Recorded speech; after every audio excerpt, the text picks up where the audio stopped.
For some reason, I think socially there's less of an expectation that you're going to have particular standards around a casual relationship. You know, unfortunately, we have kind of this unofficial script for casual relationships of like, oh, we're just fuck buddies.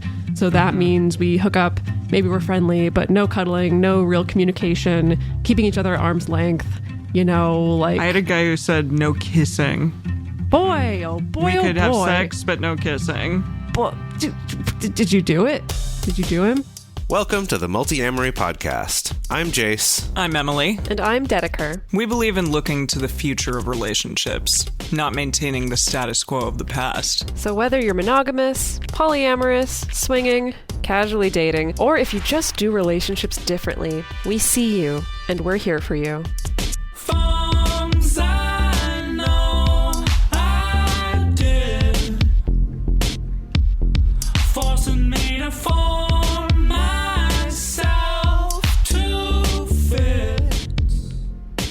On this episode of the Multi-Amory Podcast, we're talking about relationship standards.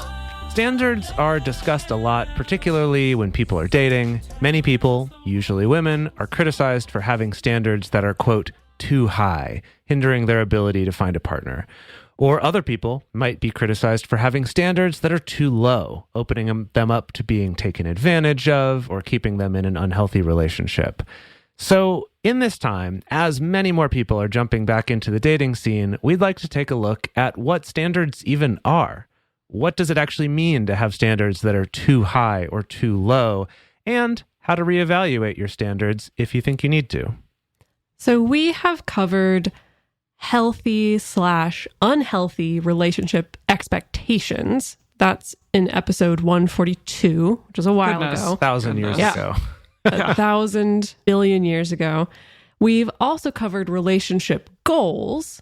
That was less than 1,000 years ago. That was in Multi-Amory episode 213. But I realized we haven't necessarily looked at standards. And before we dive into the difference, I want to hear from the two of you, just off the top of your head, what do you think of when you hear the word standards in the context of dating and relationships? Immediately when I hear the word standards, something that I think about is, and yeah, for better or for worse, just I was not ever raised in a religious environment. So I think if I met someone who was uber religious, it would be very challenging for me to date them because I would have like no emotional touchstone whatsoever for that. And I would have a lot of awkward questions, and it wouldn't be great as I do on our other podcast with the two of you. So I do feel like that is a standard or an expectation that that somebody, maybe they can be spiritual or whatever, but not that they are like uber religious, perhaps. Okay. Interesting. I think for me, what comes to mind is more just about how you're willing to be treated by a partner, by someone you're dating. You know, so I guess it would come up in the context of what are your standards in terms of a person, you know, being affectionate to you versus being critical or maybe a little bit mean, or maybe standards for how consistently they do what they say they're going to do, maybe something like that. But I also feel like if I heard someone say standards, I might also wonder if what they really meant was like how much money this person makes or how attractive this person is. And so I feel like it really covers a pretty wide range of qualities or things like that. It really does. Yeah, and I do feel like some people are just out, they have a very clear idea of what they expect and want in a relationship, and others are more go with the flow. But yeah, as you said in the intro, some people tend to be told that, okay, women believe that their standards are too high, or others believe that their standards are too low, or something along those lines. So that's something to examine here. I'm interested in what you found, Dedeker. Well, first, I'm going to combine what both of you said, because when just now this just popped up in my brain, when I hear the word standards in the context of dating and relationships, it brings up a memory of an exercise that I did at the tender age of probably 13 or 14 when I was still in the evangelical church. Oh, right. Oh, gosh. And it was an exercise in a Sunday school class of all girls. It was a handout we were given where it was essentially like a list of qualities that you might have in a boyfriend or a future husband. Oh, goodness. And each of these qualities was attached to a dollar figure, and you were given like a fictional amount of money. And the whole purpose of the exercise was kind of like, what are the qualities that are most important to you? But these qualities were also arbitrarily valued at different price points based on the person who wrote the exercise. Of course. And as I'm saying this, I cannot remember for the life of me why we did this. All right. I mean, because they wanted you to be with someone religious. Well, I was thinking your Sunday school teacher was just like, they found it and was like, I guess I'll do this because I don't know what to do with these kids today. It's quite possible. There you go. But I don't remember if the purpose of the exercise was, yeah, you should be thinking about these things because obviously you're not dating around. You know, the next person you pick is going to be the person. So you got to be very clear about what your standards are and very clear on what you value. Or alternately, it's quite possible the whole point of the exercise was to shame women and girls for being too picky or for thinking that they can have like a laundry list of expectations of a future partner or whatever. Yeah, you're like trying to train them early way. To have lower expectations or something. It's like you can't afford all of them. So, oh goodness, maybe. It's quite possible. I don't know. I would have to track down that exercise. If anyone else has religious PTSD and grew up during evangelical purity culture and knows what I'm talking about, please reach out to me because I'd be fascinated to take a look at this again. That's what I think of with standards. Great. Well, there you go. So let's take a moment to, for the purposes of this episode, break down the differences between expectations, standards, other relationship criteria, and also featuring boundaries, because it seems like boundaries just kind of make their way into everything. So these are two definitions for the word standard listed in the dictionary that we found. The first one is a level of quality or attainment. And the second is something used as a measure, norm, or model in comparative evaluations. Okay, so kind of like, the gold standard or elite standard or AAA standard or whatever. And then the second one's like, this is the standard practice or the standard way to do something. Got it. Okay. So the way we talk about standards in dating and relationships kind of tends to encompass both of these definitions, like the quality of a partner or a partnership that we are looking for, as well as the baseline of comparison that we may be holding people up to. Yeah, like I have heard that a lot out there. I don't think that I think of people in this way.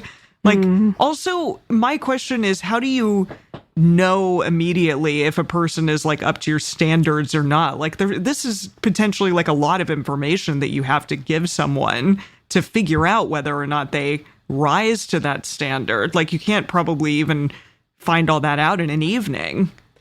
Oh, definitely not. It's interesting to preview a little bit of what's coming later in the episode. Is I did poll our patron group about this, about how people define standards, what standards they hold, if they think there's such a thing as too high or too low standards. And that was an interesting recurring theme, that there were people who were very clear on what their standards were, often based on past experiences, based on, I want a partner who has this, who can do this, who can offer this, who's okay with this, so on and so forth.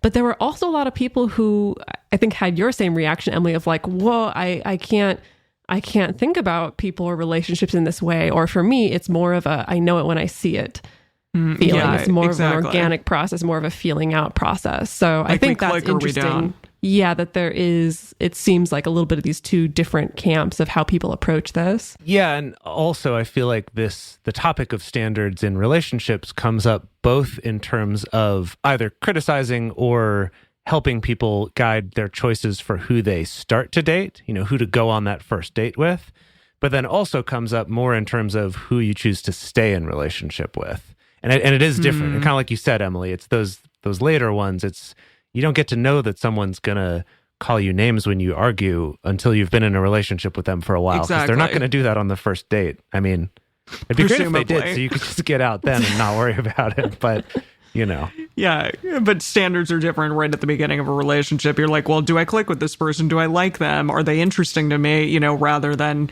are they going to be the father of my child or something? Right. Well, I do think it does seem to depend on what intention you're holding and what you're looking for when you start dating. I hear about the standards thing more frequently in the context of people who are very intentional of, I want to find a nesting partner. I want to find someone to co-parent with. I want to find my soulmate. I think we, at least what I glean, what I osmose from my own culture and my own community is people tend to have less of this sense of, I need to cling to this particular list of standards when I'm just looking to casually date or hook up with somebody. Absolutely. Yeah.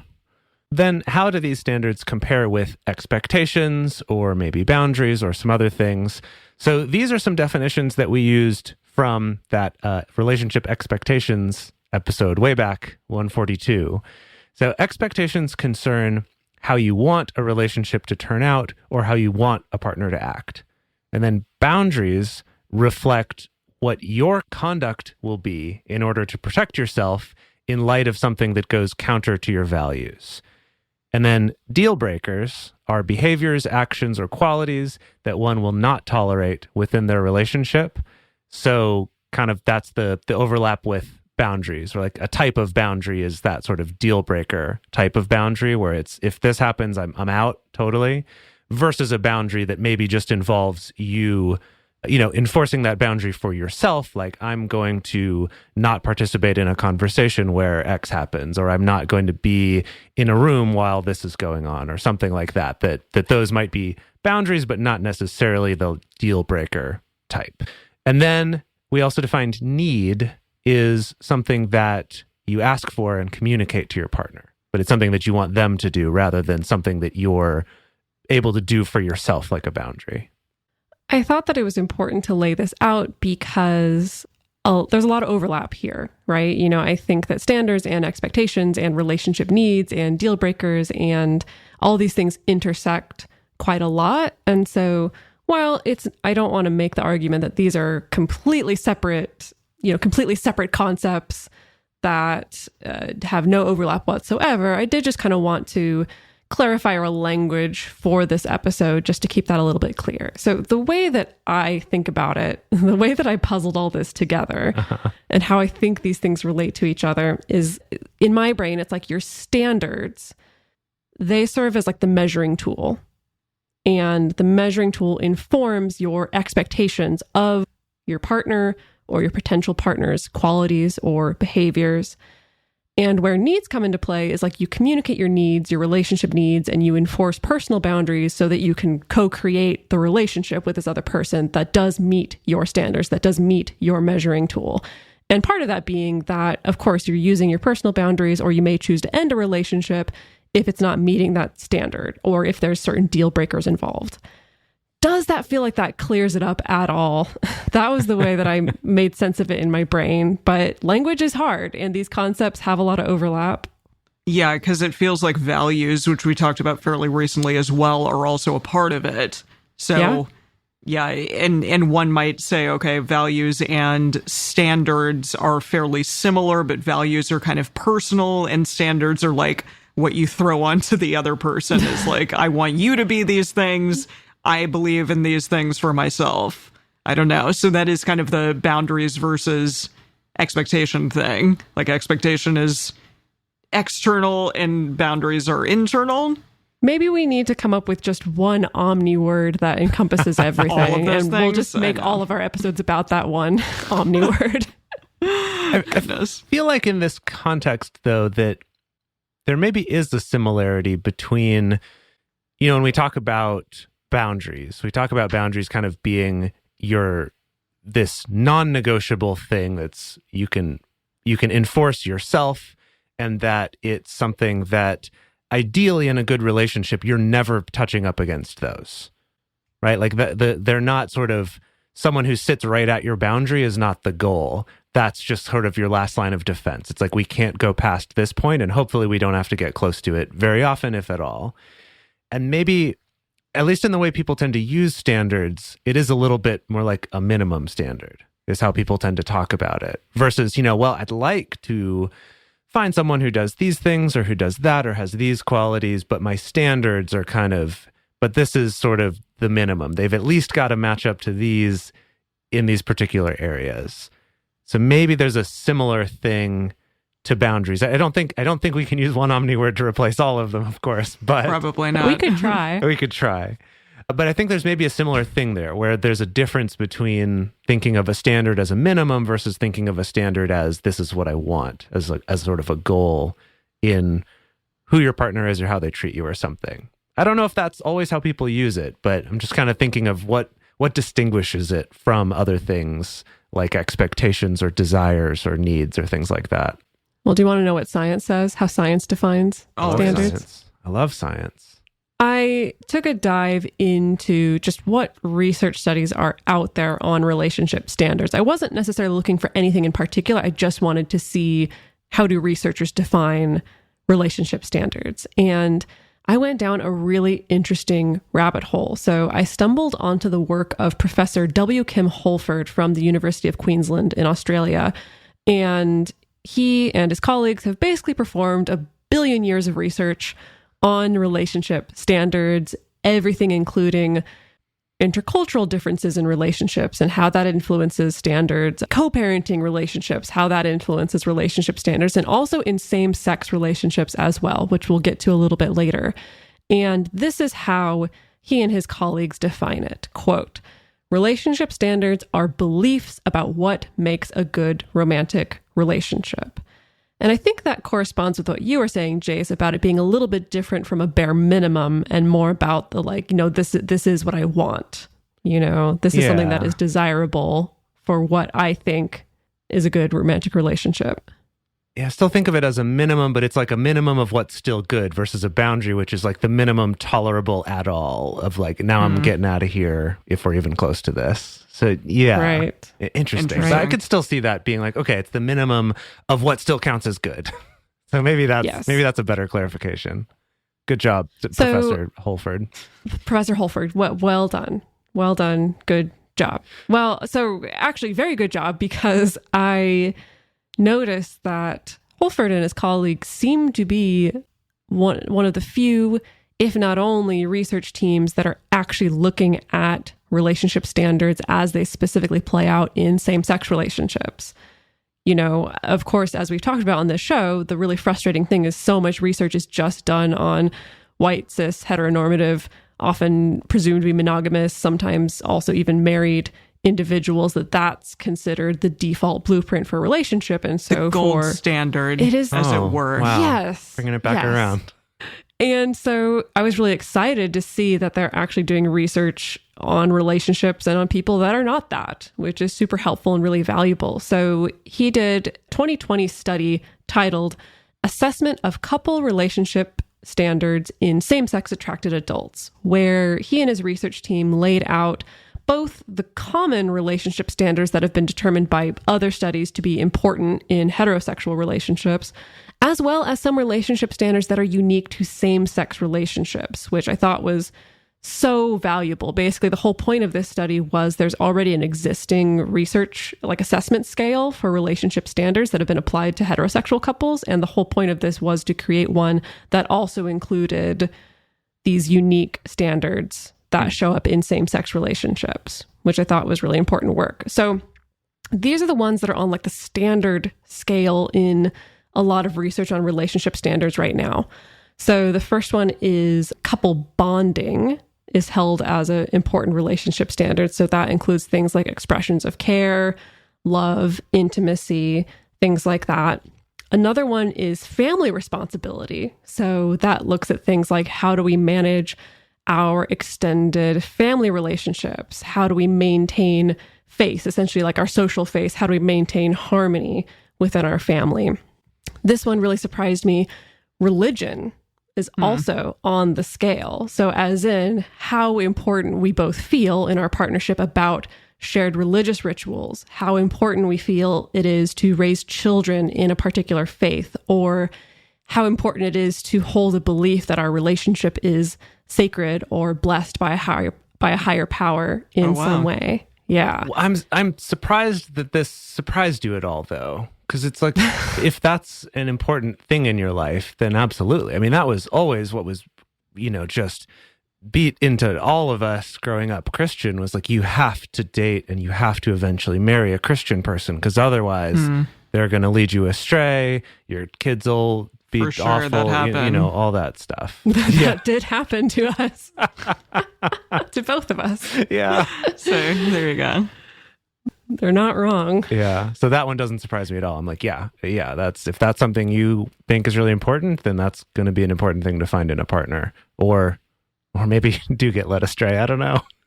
Well, I guess it surprised me because I wasn't expecting it to pop up in a research study. I wasn't expecting it to be, I don't know, such a factor that seemed to be, at least, you know, the studies seeming to suggest that this was relatively universal. So that was the thing that caught me off guard. And the last one here is relationship effort / investment. That's really interesting. I wonder exactly what that means, like how much effort one puts into the relationship or how invested you are. I guess, yeah, if you get two people who are just casually dating, for example, then perhaps they'll fit together really well versus one person who wants to casually date and one person who wants to marry someone else. Yeah, that's not going to go well. Yeah, that makes sense. That makes sense. And unique to queer relationships are things like relationship outness. If you and your partner are both out, makes a big difference. When you talked about this study at first, Dedeker, I was like, what are the unique things? Like relationships are relationships. But I'm like, oh yeah, outness, that makes sense. That is a different sort of thing and can definitely apply, I would say, also to something like non-monogamous relationships, because it is that factor of how open are you about the relationship that we might have with each other.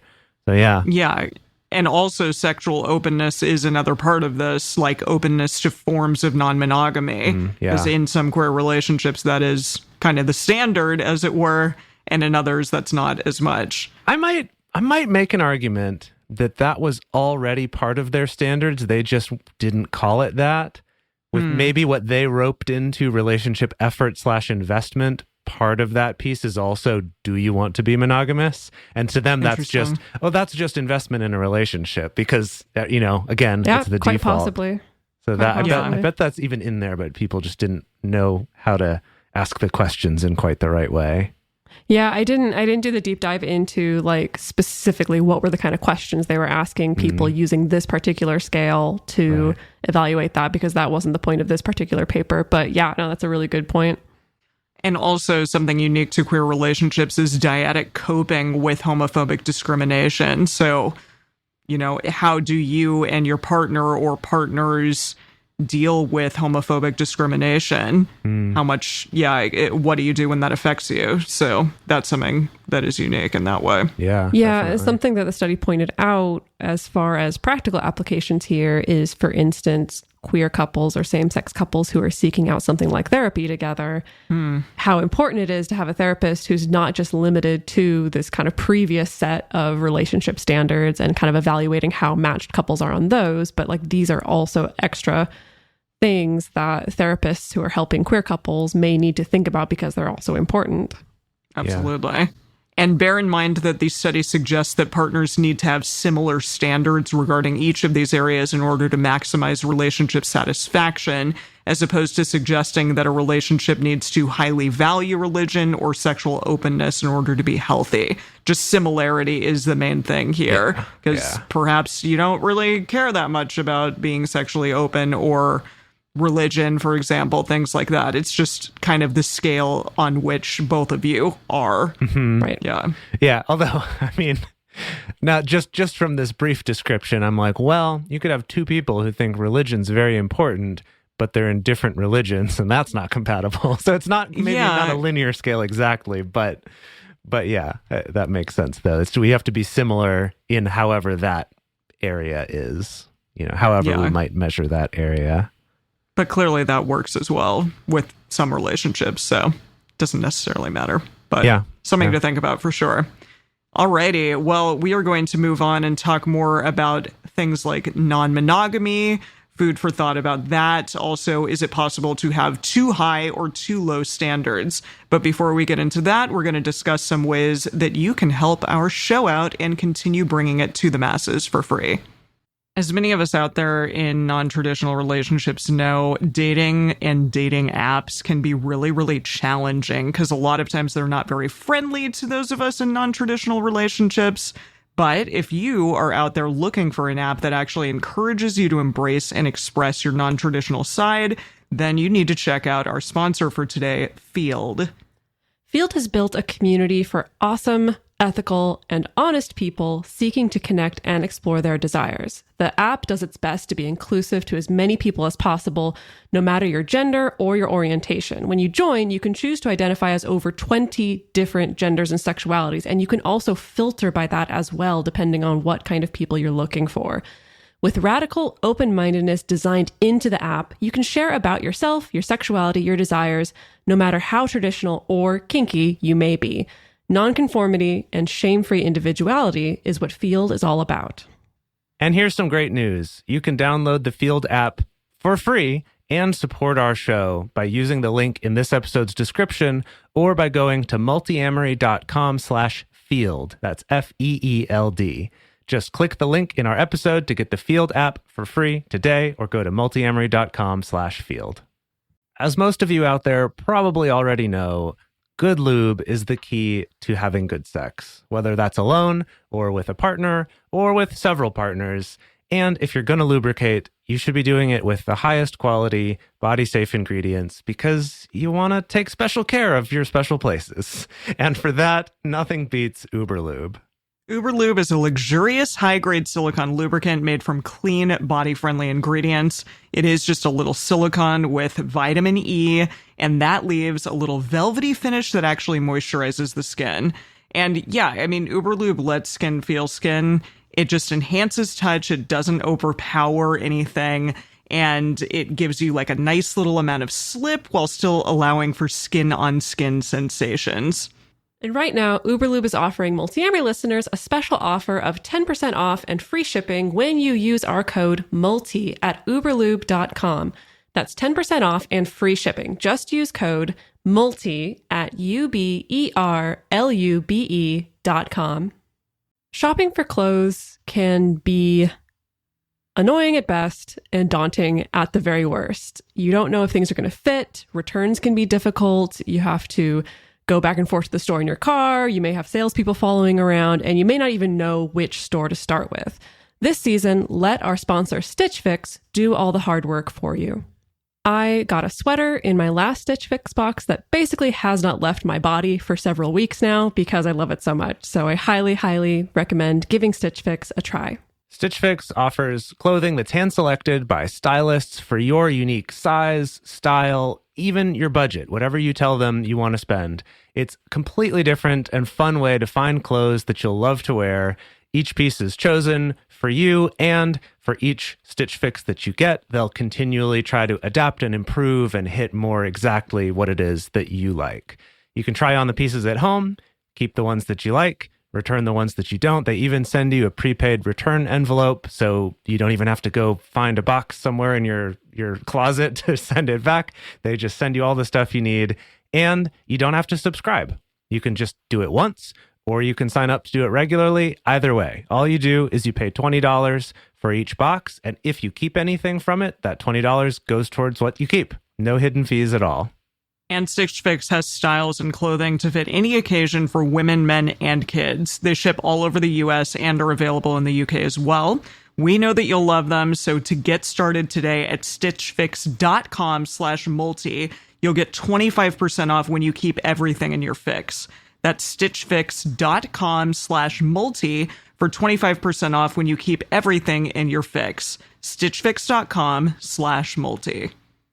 Hey, Multiamory listeners. We believe that regardless of what relationship style you're in, you should have access to content that acknowledges you, affirms you, and includes you. And we also think that that information should be freely available. There's a trend that's going on right now, you may have noticed with podcasts, that a lot of them are starting to move behind paywalls. Some of the big companies are trying to monetize podcasts by making you pay to listen to them at all or to hear more than one episode of them.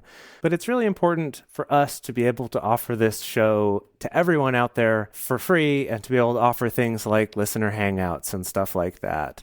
And the main way that we've been able to do that so far is from the contributions of our Patreon community. That's right. Our Patreon community is really what keeps this show going. And it also is a way that we can give back to you.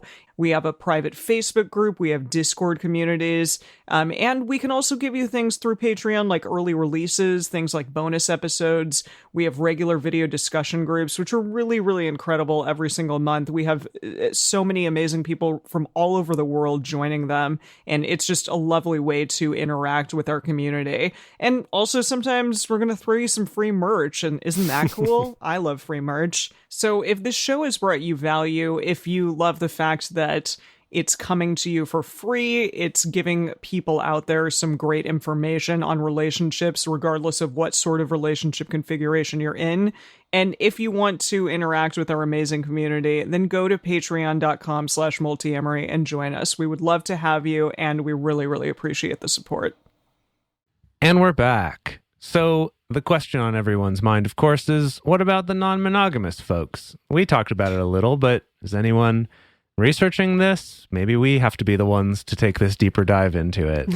So people who are polyamorous, non-monogamous, or relationship anarchist, or something else, they might not only hold very different relationship standards, but also may hold different standards for different types of concurrent relationships, right? So you may have a very different standard for a comet relationship who you see maybe once a year versus someone who you want to live with, versus someone who you might date casually versus someone who might just be a play partner, or, right? There's so many different ways those relationships could look. And I'd say to kind of go back to some of the things we saw before with the standards about how invested you might be in a relationship, clearly one might look at those and say, well, rather than what am I invested in right now or what am I looking for right now, it's what am I looking for in this relationship, even at the same time as other ones where I might be looking for something else. So there's some interesting stuff for us to get into here. Yeah, so the closest thing that I could do to a very quick research study was posting in our patron-only group to Thank survey you all. people. It's so great. Yeah. Patron-only group largely, but not exclusively, identifies as some form of non-monogamous or relationship anarchist. And I was curious to see what kind of relationship standards people are holding when they are seeking out new partners specifically. And I got like 800 billion comments on my post. It was a little bit overwhelming. I wasn't expecting that much response, but I read through all of them and I did pick out some recurring themes that I thought was really interesting. So a lot of people talked about holding a standard of, a potential partner being self-aware in some form or fashion. So this took on the form of they're willing to do self-work, or they know themselves, they know what they need, or they are open to therapy, or maybe even already going to therapy if they need it or if they want it. So that was one standard that a lot of people expressed, which is something that I didn't really come across when I was looking at much more of the like traditional heteronormative resources about relationship standards. A lot of people expressed also wanting to find someone who has similar views as far as about morals or ethics. Sometimes that was specifically about political views, but often it just came back to we have to share similar morals and a similar sense of ethics. The morals and ethics question is interesting, but I could see that making sense that it would be extra important in non-monogamous relationships, because if you're stepping outside of saying, okay, there's this kind of predefined script about what relationships look like and how we behave socially and sexually and stuff like that, that we're doing a lot more outside of that box, just going, okay, we're sort of paving our own path. And that really relies much more heavily on thinking about your morals and your ethics and making choices, not just because it's what everyone does, but because you're really evaluating that. And I think that makes a lot of sense that it would be extra important to find someone who lines up with you in those ways. Yeah. Another recurring theme was this idea of, I want to find a partner who has their own schedule. They have their own life. They have their own friends. Essentially, they have other support systems and other things going on than just me and just the relationship, which I also thought was really interesting. That doesn't really show up when I look at these very traditional lists of relationship standards. Yeah. I think a lot of people sort of leave their friends, their friends become much more like back burner to their main core relationship and potentially kids and, the family life. And that is really interesting that there's that specific distinction here. And I appreciate that about it, because I think in regardless of what type of relationship you're in, having your own things is really, really important. Yeah. But Definitely. most of us just take for Don't think granted that about you that. won't have any Yeah. other relationships or life outside of me if we're together. Yeah. And that it's quite okay and quite healthy if you don't Yeah, have That's any of certainly that. that is certainly how I lived all of my romantic relationships before starting to explore non-monogamy, and that's when it all started coming apart and realizing that wasn't the best thing, actually. Somewhat related to that was a lot of people expressed wanting to find a partner or a partnership where the other person has a sense of passion, something they're passionate about, a sense of their own interests, or maybe a life path, not necessarily a career path. I think the traditional version of this is wanting someone who has a stable job, perhaps, or like has an established career. And it seemed like people were more open to this person has some kind of life path, something that's guiding them, something that is driving them forward, not necessarily career based. And something, I don't know why this was a little bit surprising, but a lot of people just said kindness, just straight up. I'm glad it's That's a on there. standard. As Yeah, opposed to, I think it's great. Yeah, the other research that we looked at didn't name that as one. And I'm sure No. people want their partners to be kind, but I appreciate that our patrons are saying that. Yeah, there's some good people. Indeed. A lot of people also expressed, wanting someone who can respect other people's boundaries and also express their own boundaries, like wanting someone who's able to say no to things so that they can trust that their partner is actually able to consent or not to different things, not just sexual situations, but life situations in general. And of course, one that a lot of people expressed was, holding a standard of dating someone who's already okay with non-monogamy, or maybe even already experienced, or possibly even already partnered as well. Yeah, it all makes sense. And it's something that came up for me when thinking about all of these things too, is just how a lot of these standards, whether they're, the more previously studied monogamous standards, or if they're these ones we're talking about in non-monogamy, just how important it is to maybe move away from thinking about them all as a linear scale of all of these are like high on this scale is good and low is bad. And more like the researchers were saying before, and we'll get into this more later when we talk about too high and too low standards, but the researchers before saying, right, it's more important that you match on these things, or that your partner fits these things that are standards to you, not to say that someone who doesn't fit those is bad, or that you think those people are less than you or something. And I think that's an important distinction to make that gets missed in a lot of the kind of popular articles and talk about the subject of standards. It is treated a little bit more like it just means better. You should be dating people who are better rather than people who are a better fit for you. And I think that this list helped kind of clarify that for me, of like, that's really what matters the most, because to someone else, these qualities might be terrible qualities to them, or, would not be something they want. Kind of, again, like we saw with the list before about, religion or sexual openness or something, that some people might want less of those things. And so that really is becoming more and more clear as we do this episode. Yeah, standards are as unique as the individual who has them. Yeah. Which is great. Yeah. So are you saying perhaps there's no standard for standards? Ooh. Whoa. I don't know. I mean, are there baseline standards that everyone should be okay with? I don't know. Maybe not. Well, that is a question. Ooh, now that is a question. Gosh, that's almost like cracking open the egg of, is there like moral relativity, or is it moral absolute? I don't know. Is there standards relativity, or is there standards absolute? Whoa. On this episode of Multi-Philosophery. Yeah. There you go. Indeed. So anytime you add more than one person to a relationship, it's going to, just add some more things to think about and some more considerations to have. So here's some food for thought for non-monogamous folks that might kind of seem a little contradictory, but they are two fundamental truths. And one we talked about briefly before is that not every relationship you have has to have the same standard. It doesn't have to be held to the same standard, like, that comet partner out there that you may have a different standard for versus the one that is, your live-in partner. Your standard of communication with them, your expectations may be very different between those two people, and that's totally fine.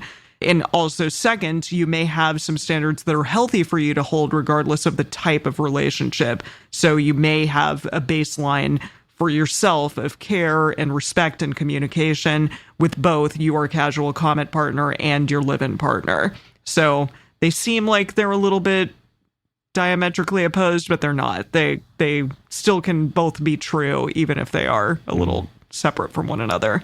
Something we've talked about on the show before is that there's quite a lot of polyamory PR out there that makes the argument of like, oh yeah, the great thing about non-monogamy is you can get all these different needs met by different people, like do a little bit of this mix and match. And that is great. That is fantastic. And at the same time, there may be things, there may be standards, boundaries, expectations, needs, like all of these things, the omni word that we've yet to come up with, that may be true across the board, regardless of the person, regardless of how casual or connected or overlapping or intertwined the relationship is. And this is really interesting work that I find myself doing a lot with my clients, especially when it comes to things like navigating more casual relationships. Because, like we talked about earlier in this episode, for some reason, I think socially there's less of an expectation that you're going to have particular standards around a casual relationship. Unfortunately, we have kind of this unofficial script for casual relationships of like, oh, we're just fuck buddies. So that means we hook up, maybe we're friendly, but no cuddling, no real communication, keeping each other at arm's length, like. I had a guy who said no kissing. Boy, oh boy, we could have boy. sex, but no kissing. Did you do it? Did you do him? Yeah, you don't have to disclose that, yes, Emily. I was sleeping with him for a while, but then eventually, after a while, he was like, you know what, we're getting like too intimate. We need to like not kiss. We can have sex, but not kiss. That was a low standard that I had that I dealt that I like kept around for a while. It was real not cool. Wow. Well, okay. I think that's actually a perfect example that I find myself helping a lot of clients come to the realization of like, yes, I can consent to a casual relationship. I can be really clear about what I expect and don't expect from this relationship, but I can also recognize there's a particular standard of care or communication that's not being met by this casual relationship. And I think that's really revolutionary for a lot of people because I think we have been socialized to think if it's a casual relationship, expect absolutely nothing. Yeah, don't expect them to text you back. Don't expect them to be kind to you. Don't expect them to care about your well-being. Don't expect to be able to make any requests of them. When that's not true, actually the best quote unquote more casual relationships are ones, in my opinion, that have all those things. So that's just something I encourage people to think about, that we can kind of get hemmed in by these boxes of how we think our standards are supposed to be for different types of relationships. And there may be some things that you hold that are actually a little bit more universal. Yeah. Even if this person is not the person that you're co-parenting or living with. Like fucking kiss me if you're going to fucking fuck me. Exactly. That guy. I hope he's listening. That's a good quote for He's Emily. not. I will anonymously, not even anonymously, I will randomly send this episode to him with no explanation. And all right. you can figure it out. Great. Amazing. Okay, so we've been dancing around this for a little while, and it's time to address the question. Is it possible to have standards that are too high or too low? And does it even make sense to say high or low when referring to standards? So we're going to get into this. This question is super interesting because if you consult the internet on this, you will find a lot of very, very gendered resources, very heteronormative gendered resources. Basically, it's that women are criticized for having standards that are too high, and it's often women who are also accused of having low self-esteem, which leads to them having standards that are too low. And I love how men are just allowed to have whatever the fuck they want. Yeah, so let's talk about that a little. Yeah, so a lot of these much more quote-unquote traditional resources out there do speak to the importance of self-esteem and self-worth in order to create healthy standards that aren't too high and aren't too low. But what's interesting is, our research assistant for this episode pointed out the fact that when she was researching, she couldn't find any advice around having high self-esteem that was directed at men. Exactly. It's always directed at women. And even when she Googled, quote, relationship standards for men, all of the resources on the first page were still directed toward women looking for men. The standards to apply to men. Yes. Right. And I think that... Are men this like really like hot commodity? Like what? Like, I don't know. It's just strange to me. Well, I think, gosh, we could do a whole episode on this, and we've touched on it a little bit before, but it's just that thing that I think in our sort of mainstream traditional culture, there's this assumption that men just don't care that much about anything besides being attracted to the person, and that and there's, I guess, also maybe a bit of an assumption that, well, women are always going to be nice to men.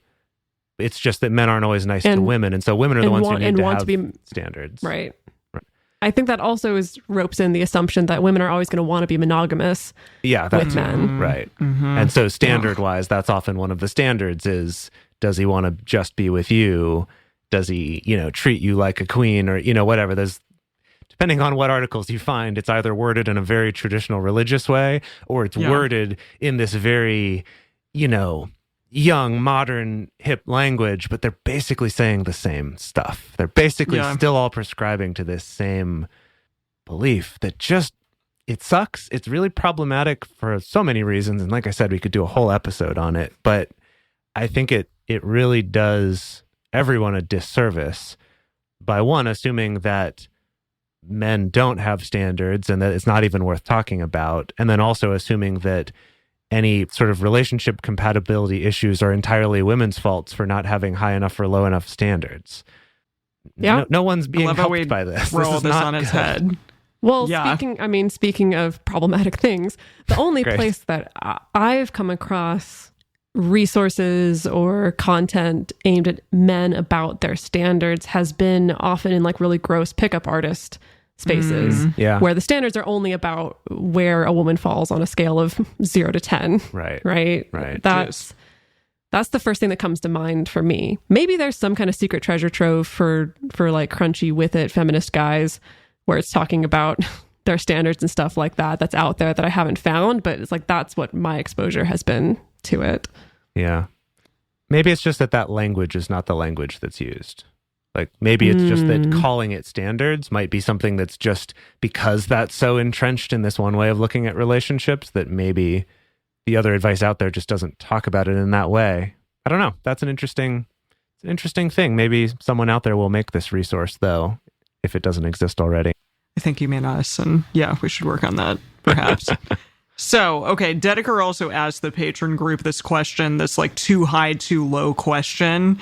And there were some really interesting responses. The primary recurring theme was that if people accuse you of having standards that are too high or of being, too picky, just don't believe them. Just nah. It may make it harder to date, but sacrificing too much can lead to a lot of hurt and regret. That's really interesting. A lot of people said that in various ways of just, I've been criticized. People have said I'm too picky, but at this point I've learned like, nah, my standards are just right.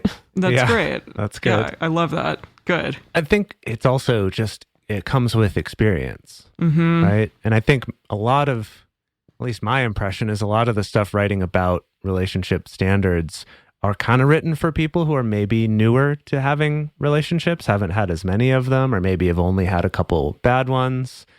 And I don't think this is universally true, but generally speaking, non-monogamous people, if you've been doing it for a while, you've just had more relationships, period, because of the fact that you can have them at the same time, and that's acceptable, and everyone's open about that. So I do think it does help increase that experience needed to really fine-tune and understand your own standards. So other people pointed out that it is often a lifelong calibration process for standards, kind of like you're saying, Jace. You may fluctuate between highs and lows until you find what creates your ideal dating pool. And another interesting take was if you look back and think that your standards in the past were too high or too low, that might be true, or it might just be a sign that you're changing and so are your standards.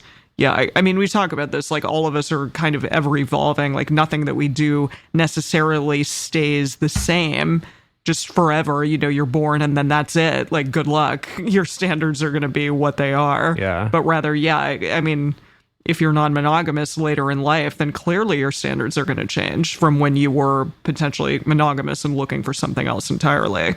Yeah. I mean, I'm curious for the two of you if there are ways that you feel like your standards have changed. Because when I look back, I'm just like, gosh, mine have gone through so many huge changes, right? From being, you know, waiting till marriage, looking for soulmate, monogamous kind of way of thinking, to not being as strict in that, but still thinking more monogamously, or maybe like almost a little bit swingery lifestyle-y, to then non-monogamy and polyamory, having very different look at that. And then even within that, from what I was looking for in partners, looking for certain types of, certain types of intimacy or certain types of communication, that now I feel like I'm looking for very different ones in terms of, learning some things. I guess part of it's just learning, like the whole really learning what a wonderful thing it is to find someone who's good at saying no and who's like clear about that, and right, because it's so freeing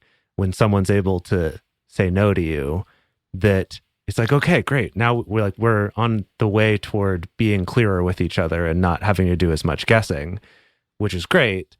Just something like that I never would have considered before.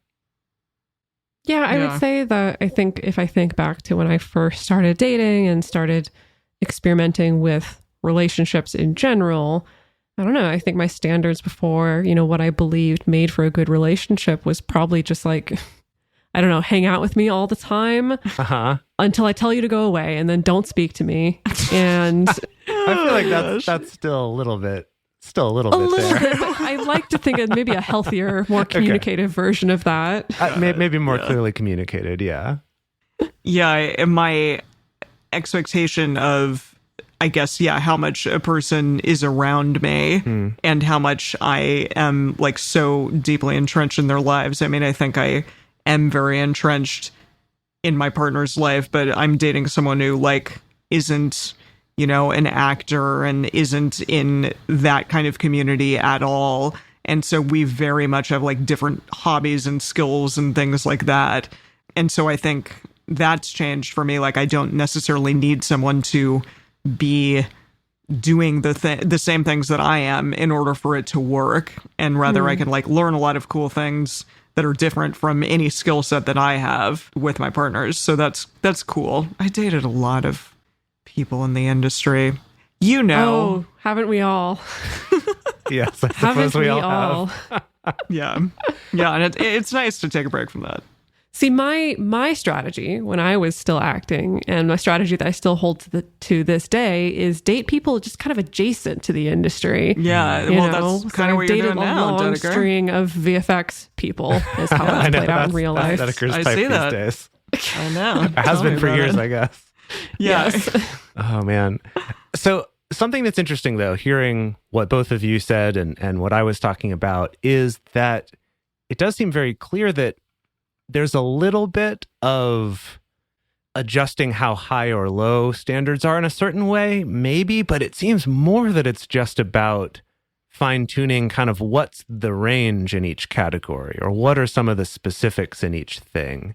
And so calling them high or low is maybe part of what I'm ending up taking issue with as we've kind of been diving into this more, that maybe calling them high and low isn't so much the issue, but maybe it's more looking at how big is your window for flexibility within this standard area that's still going to feel really good, that still could be a good relationship. And I think that's an area where, at least in the traditional way of looking at relationships, some of my areas of that you might call lower. But it's more, I've just learned that that's not a need that I have to have met by every single romantic partner of mine or every single sexual partner. And so I think it is a little bit more about just tweaking and finding what are the things that matter to you and sort of what's the range of those. And then also in non-monogamy, there's the option of, well, depending who it is that I'm meeting or connecting with, I might go, okay, I know now that these sorts of things fit better within the standards that I have for a play partner, than it does for, a very serious romantic partner or someone I'm going to live with or something like that, right? That you might help you actually determine what kind of relationship would be good and see if that works for them too, because they've also got standards on the other side as well. That's important to keep in mind. Exactly. So let's look at some practical exercises that you can do for examining your standards, getting some clarity on that for yourself, especially if you're someone who's like, gosh, I don't even know. I haven't thought about this. And so first thing, this comes from Jason Sackett, who is a licensed clinical social worker. And he says, a good starting place for setting standards is writing down a list of the qualities and behaviors that make you the happiest in a relationship, are the most meaningful to you, and that are non-negotiable. And essentially out of that, you can make kind of a wants list and a needs list, right? So kind of to go back to what we talked about before of sort of here's kind of my minimum standard in this, but here's where I'd actually like to be in this area. Here's what I would like to find. Here's kind of a minimum standard. And you're starting to establish a range or an area in that. And feel free to update this list continuously, right? Revisit this, go back and be like, you know what? Actually, that one turned out not to be so important. Or like this one, that thing I thought was the minimum standard, actually my minimum was what I said I just wanted before. It's like, now that's the minimum and what I want is higher than that. Just keep adjusting it, keep tweaking it as you learn and have experiences.